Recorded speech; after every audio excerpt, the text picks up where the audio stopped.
ధన్యవాదాలు అధ్యక్ష. అధ్యక్ష, ఈ నకిలీ యాప్స్, ఈ ఆన్లైన్ ట్రాన్సాక్షన్స్ అన్నది మన టైంలో ఏం లేదు అధ్యక్ష. కానీ 2020 దగ్గరకు వస్తారు అధ్యక్ష. కోవిడ్ అన్నది వచ్చిన తర్వాత, కోవిడ్ వచ్చిన తర్వాత ఫైనాన్షియల్గా చాలా మంది క్రైసిస్ని బేస్ చేసుకుని దాన్ని కూడా ఎన్కేష్ చేసుకోవడానికి క్రైమ్ అన్నది కొత్త పొంతులు తొక్కింది అని చెప్పడానికి ఇది ఒక ఉదాహరణగా మనం చెప్పొచ్చు అధ్యక్ష. ఎందుకంటే అవతల వాళ్ళ బలహీనతలను క్యాష్ చేసుకోవడానికి వాళ్ళు ఈ లోన్ యాప్స్ క్రియేట్ చేయటం, అదేవిధంగా ఇందాక మన వాళ్ళు అన్నట్టు షెల్ కంపెనీస్ నుంచి, అదేవిధంగా కొంతమంది దివాలా తీసిన వాళ్ళు, వీళ్ళందరూ కూడా వాళ్ళ సంపాదనకి ఒక మార్గంగా దీన్ని ఎంచుకున్నారు అధ్యక్ష.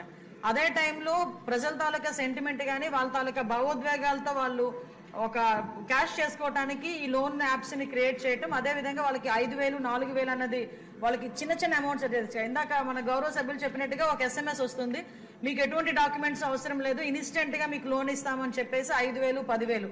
ఇప్పుడు చిన్న చిన్న పిల్లలు, చదువుకునే పిల్లలు కూడా వాళ్ళకి పాకెట్ మనీ కూడా వాళ్ళని అడగలేక, తల్లిదండ్రులను అడగలేక ఇలాంటి యాప్స్ కి బలైపోయిన పరిస్థితులు కూడా చాలా కనిపించినాయి అధ్యక్ష.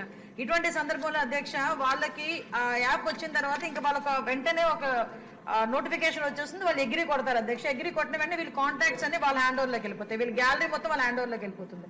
సో ఇందాక మన గౌరవ సభ్యురాలు చెప్పినట్టు 3,000 నుంచి 3 లక్షల వరకు ఆగిపోయిందండి. ఇంకా అదృష్టం అధ్యక్ష. ఒక్కసారి కనుక లోన్ యాప్ లో డబ్బులు తీసుకుంటే వారికి చావైన సరైన అధ్యక్ష. అంతకుమించి అక్కడ నెవర్ స్టాప్ అనమాట అది.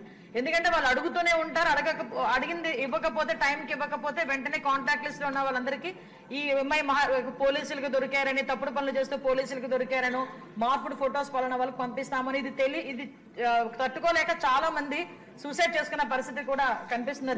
చర్యలు తీసుకోలేదా? ఆల్రెడీ అందరి మీద కూడా ఇప్పుడు మనం వాళ్ళు ఎవరైనా దొరికిన తర్వాత కూడా అధ్యక్ష సుమారుగా దగ్గర 199 మందిని ఈ రోజు అరెస్ట్ చేశాం అధ్యక్ష. వాళ్ళని అరెస్ట్ చేయడమే కాదు అధ్యక్ష, వాళ్ళందరూ కూడా రిమైండ్కి వెళ్తారు అధ్యక్ష. 306 కానీ 307 కానీ వెళ్లే పరిస్థితులు వాళ్ళందరికీ కూడా చట్టాలైతే చాలా కట్టుదిట్టమైనవి అధ్యక్ష.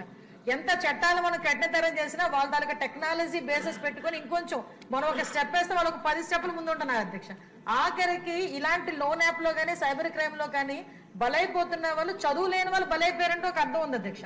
చదువుకున్న వాళ్ళు కూడా ఈవెన్ వాళ్ళకి ఎలాంటి ఫోన్లు కాల్స్ వస్తాయంటే అధ్యక్ష, మీకు ఒక ప్యాక్ వచ్చింది మీ ఇంటికి, ఫ్లిప్కార్ట్ లో మీరు ఏదో ఆర్డర్ చేశారు, అందులో గాంజా ఉంది, ఇది మహారాష్ట్ర నుంచి వచ్చింది, మహారాష్ట్ర పోలీసులు మీరు రావాలి, ఇంత అమౌంట్లు కట్టాలి. ఈ మధ్యన ఏదో బిట్ కాయిన్స్ అని చెప్పి ఏదో వింటున్నాను అధ్యక్ష. అదొకటి, అది పెద్ద స్కామ్. డాక్టర్లు సైబర్ క్రైమ్ దీని మీద రేపు చేయాలి అధ్యక్ష. దీని మీద ఒక చర్చ జరగాలి, జనాలు కూడా అవేర్నెస్, ప్రజలు కూడా అవేర్నెస్ క్రియేట్ అవ్వాలి. కాబట్టి దానికి మీరు అనుమతించినందుకు ప్రత్యేకంగా మీకు ధన్యవాదాలు తెలియజేసుకుంటున్నాను అధ్యక్ష.